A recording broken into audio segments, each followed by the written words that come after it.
अभ्यास 1B class 8 योग का क्रम विनिमय परगुण। तो आज हम इसका डिफिनीशन पढ़ेंगे।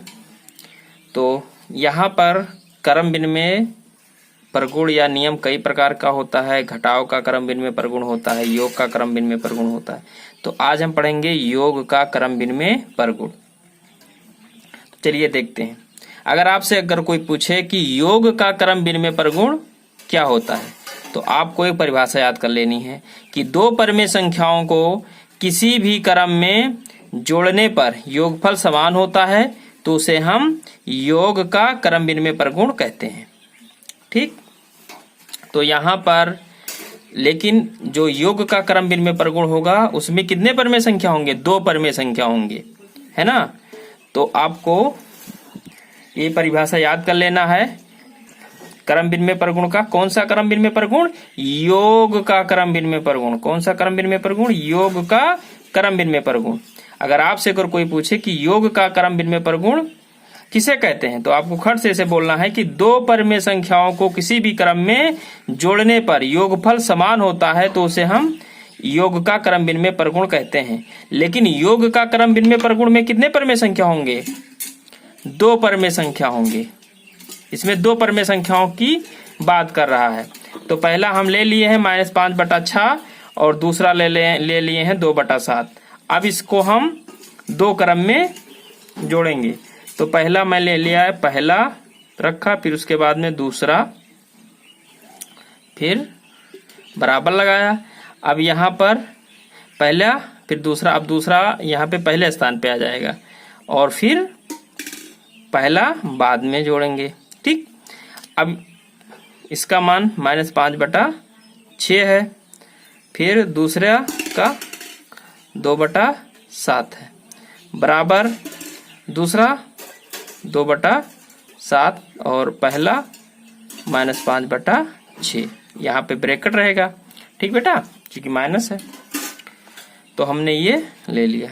अब हम क्या करेंगे? आपको पता है कि पहला परमेय संख्या -5/6 है, दूसरा परमेय संख्या 2/7 है। ठीक, अब यहाँ पे पहला पे है -5/6, दूसरा पे है 2/7। अब हम क्रम बदल दिए। अब यहाँ पे पहला था, लेकिन अब इसमें पहला पे दूसरा परमेय संख्या आ गया है और दूसरा पे पहला परमेय संख्या आ गया है। अब हम दोनों को साथ में हल करते चलेंगे। अगर दोनों को हम साथ में हल करते चलेंगे, अगर बराबर आ गया तब तो ये योग का क्रम विनिमय परगुण है, अन्यथा नहीं है। तो हम हल करते हैं। अब हम क्या करेंगे? 6 और 7 का एलसीएम ले लेंगे। तो यहाँ पे लेंगे एलसीएम यानी लासा। ठीक है, तो 6 और 7, तो 2 से 7 कटेगा? नहीं कटेगा। 2 से 7 कटेगा? नहीं कटेगा। 7 से 7 कटेगा? 6 से 6 कटेगा। तो यहाँ पे 6 के हम 6 और 6 से 7 नहीं कटेगा, 7 हम उतार लेंगे। अब फिर क्या करेंगे? 7 से काटेंगे, एक कट गया, एक उतार लो यहाँ पे, और 7 एक क्या? 7। अब यहाँ पे कट गया दोनों, एक एक आ गया, तो 6 × 7 = 42। अब यहाँ पे हम क्या करेंगे? 6 7 का एलसीएम कितना आया बेटा? 42। 6 7 42। जब हम 6 से 42 में भाग करेंगे तो 6 7 42। यहाँ पे 2 में से 2 गए 0, 4 में से 4 गए 0। और आप जानते हो ये 42 क्या है? भाज्य है। और जिससे हम भाग कर रहे हैं 6 से, ये क्या है? भाजक। और ये क्या है? भागफल। जो 7 आया क्या है? भागफल। और ये है शेषफल। तो यहाँ पे 7 से किस में गुणा करेंगे?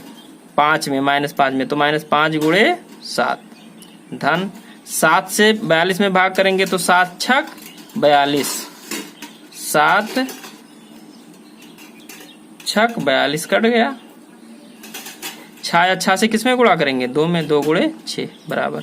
फिर अब यहाँ पर क्या होगा बेटा? अब देखो 2/7 ऐसे ही लिखेंगे और फिर अब ब्रैकेट हटेगा। ब्रैकेट अगर हटेगा तो गुणा का चिन्ह लगेगा। ठीक है, ब्रैकेट जब भी हटता है तो गुणा का चिन्ह हो जाता है।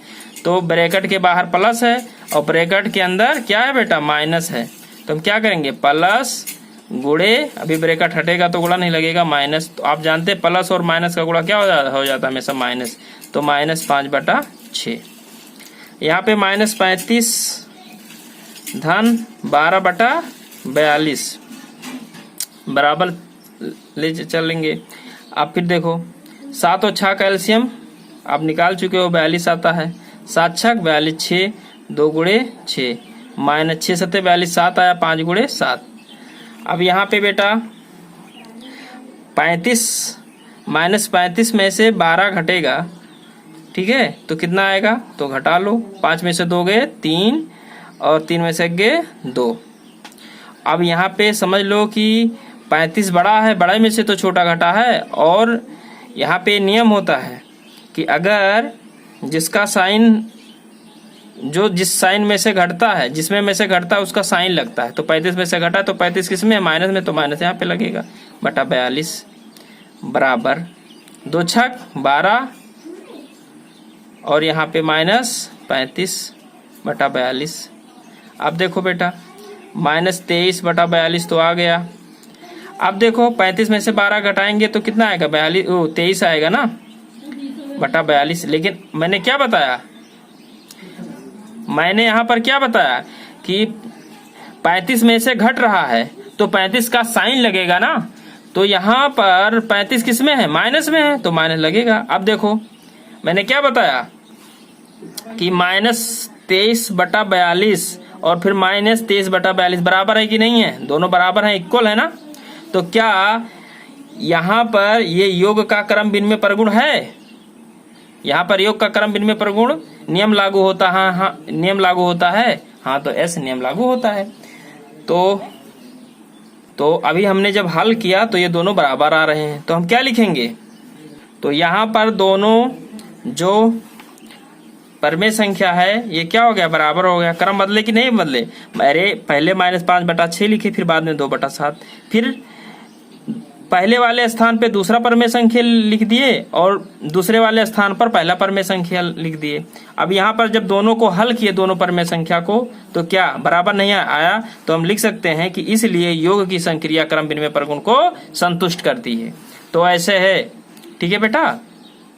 तो आपको क्या इससे पता चला कि अगर हम कौन सा परमेय लगा रहे हैं, अगर हम योग का क्रम विनिमय प्रगुण है, अगर योग का क्रम विनिमय प्रगुण क्या कहता है, योग का क्रम विनिमय प्रगुण ये कहता है कि अगर 2 परमेय संख्या है और उसको किसी भी क्रम में जोड़ दो, किसी भी क्रम में क्या कर दो बेटा, जोड़ दो, जोड़ने पर योगफल क्या होता, समान होता। देखो पहले ये लिखा, फिर दूसरा ये, फिर बराबर लगाया, फिर पहला, फिर दूसरा, तो संतुष्ट कर रहा है कि नहीं कर रहा है, कर रहा है।